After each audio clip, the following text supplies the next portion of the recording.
Tudo bem com vocês? Hoje eu vim falar de algo que eu gosto bastante, que são os desenhos. Como vocês estão vendo essa parede aqui, eu que fiz e eu vim falar um pouco sobre isso. Estou sendo obrigada a gravar esse vídeo? Estou sendo sim! Estou chateada? Estou! Mas eu vim falar de algo que eu gosto, aproveitar já que eu estou gravando. Na verdade eu fui desafiada. E aí, vocês sabem, né? Eu não abro mão de um desafio. E eu vim falar sobre isso, sobre os desenhos. Muitos sabem que eu desenho em parede já faz um tempo, só que eu vim profissionalizar isso vai fazer um ano agora. E o termo mais ou menos usado para isso é muralista. As pessoas hoje têm aprendido bastante, vocês têm visto por aí vários tipos de desenhos, que são esses desenhos na parede. Só que eu faço algo diferente. Eu não faço igual, por exemplo, grafite. Eu não desenho com spray. Eu desenho mais com tinta, que é com pincel, e com canetas. Que inclusive eu ganhei um kit maravilhoso de aniversário, que aí eu fiquei doida. Foi por isso que eu fiz esse desenho aqui de Friends. As pessoas sabem que eu gosto bastante de Friends, porque essa é minha série favorita. E eu comecei com um desenho muito rápido, porque quando a gente é livre, a gente desenha rapidão. E eu vim mostrar pra vocês algo que desenhando por aí, eu descobri que não era natural. Que é sobre traços, fazer esses traços retos, traços contínuos, que eles não param no meio, certo? E conversando com algumas pessoas e desenhando com algumas delas no meio dos trabalhos por aí, eu descobri que nem todo mundo fazia o que eu faço. E eu falei assim, caracas, então isso é diferente. E eu vi que uma dessas coisas é o traço que você faz reto de uma vez. Algumas pessoas têm dificuldade com isso, de, por exemplo, até cortar o papel, você vai cortando e você vai parando no meio, e isso prejudica o corte do papel, ele fica picotado, se vocês prestarem atenção. Em outros tipos de material também, EVA, TNT, todas essas outras coisas que envolve cortar, dá esse problema e perde o corte. No desenho é a mesma coisa. Quando eu tô desenhando e eu quero fazer um traço que vá cobrir, dá forma, geralmente o contorno é o que dá forma ao desenho, e eu picoto esse traço, ele destrói o desenho.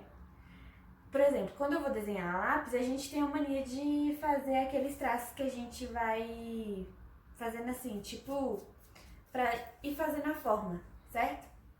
Vou pedir pra se aproximar aqui. Obrigada.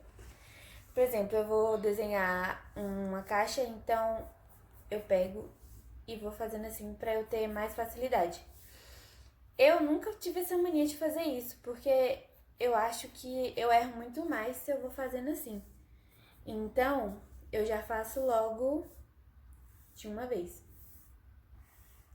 que é muito mais fácil pra mim. E eu descobri que isso não é qualquer pessoa que faz, mas isso faz total diferença em um desenho. Eu vou fazer uma letra bem simples pra vocês entenderem o que eu estou dizendo, porque alguns desenhos na parede que eu tava fazendo uma vez, a primeira vez, eu pedi pra uma pessoa desenhar, e aí ela veio passando com o pincel dessa forma, ela veio picotando. E ali eu entendi que precisava ser contínuo, ser direto. Por exemplo, igual nesse lettering aqui, eu escrevi Friends Forever. Então, por exemplo, se eu vou picotando aqui, se eu não termino o traço, ele vai criando várias espessuras. Por exemplo, a força que eu coloco, ele muda a cada traço. Então, isso destrói o lettering, o desenho. Então, se você vem e você faz, por exemplo, se eu vou reto aqui.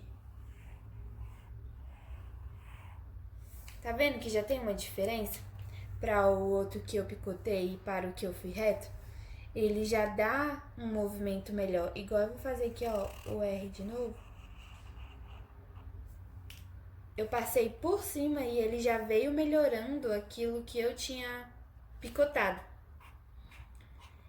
A força também que eu coloco, ela determina muito como vai ficar o lettering, o desenho que você está fazendo. Tô explicando isso um pouco para vocês entenderem que a base do desenho é essa.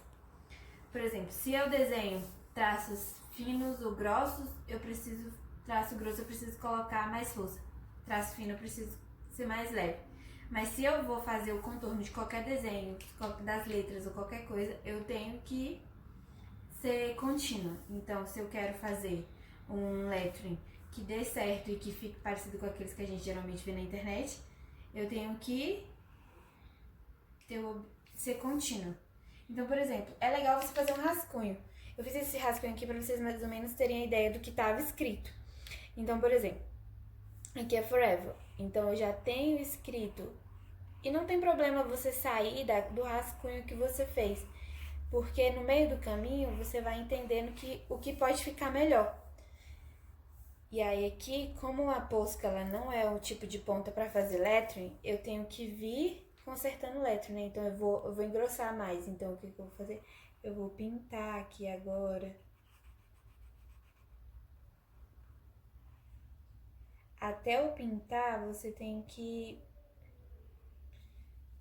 ser contínuo, porque se eu vim pintando, picotando, fazendo isso aqui, ele vai causar isso aqui, tá vendo? Que não ficou reto, igual o outro ficou. Aí eu tenho que vir consertar. Aí se eu conserto, ficou mais grosso, aí vai perdendo a forma da letra. Por isso também é bom se atentar pra isso. E essa foi algo que eu aprendi, que eu achava que era simples, que eu vi que as pessoas têm dificuldade, a maioria tem dificuldade com isso, de fazer traço reto. Essa caneta tá falhando, beleza. E o picotado. Não é difícil, você tem que se concentrar logo no fim. Por exemplo, se eu quero chegar aqui com a linha reta, eu não vou ficar nem tremendo a mão e nem parando, tipo assim, eu preciso chegar lá e ser reto. Não, você vai começar e você vai já pensando no fim. Pensa no fim, não pensa no processo. Pensa aqui nesse meio, porque se eu pensar aqui, eu vou parar de novo e vou parar de novo. E eu perco a linha, tá entendendo? E essa foi uma das coisas que eu mais gostei de ensinar, porque eu sempre falo disso com todo mundo. Essa semana passada eu tava conversando com outra pessoa que tinha visto uns desenhos que eu fiz de umas flores. E ela perguntou, como você faz isso, não sei o quê, e se ficar errado, eu falei pra ela que ela tinha que ir sem medo. Tinha que começar o traço e ir até o fim sem pensar. E essa é a dica.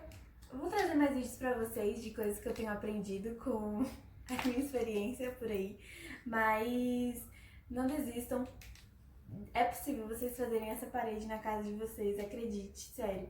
Não é só questão de aprender a desenhar, é questão mesmo de você entender a técnica. Quando você entende um pouco da técnica, você começa a aplicar. E aí você vai aplicando, você vai tendo proporção do tamanho, aonde é que é o espaço, você vai começar a olhar a parede de outra forma. Você vai ver uma régua nela praticamente todinha. E é isso. Se inscreve aqui no canal, clica no sininho, faz todas essas coisas que vocês já sabem que ajudam o canal a crescer. E é isso, eu vou falar sempre um pouco de desenhos. Pra me seguir, segue lá no Instagram, senhorita.sampaio. Espero vocês no próximo vídeo. E show!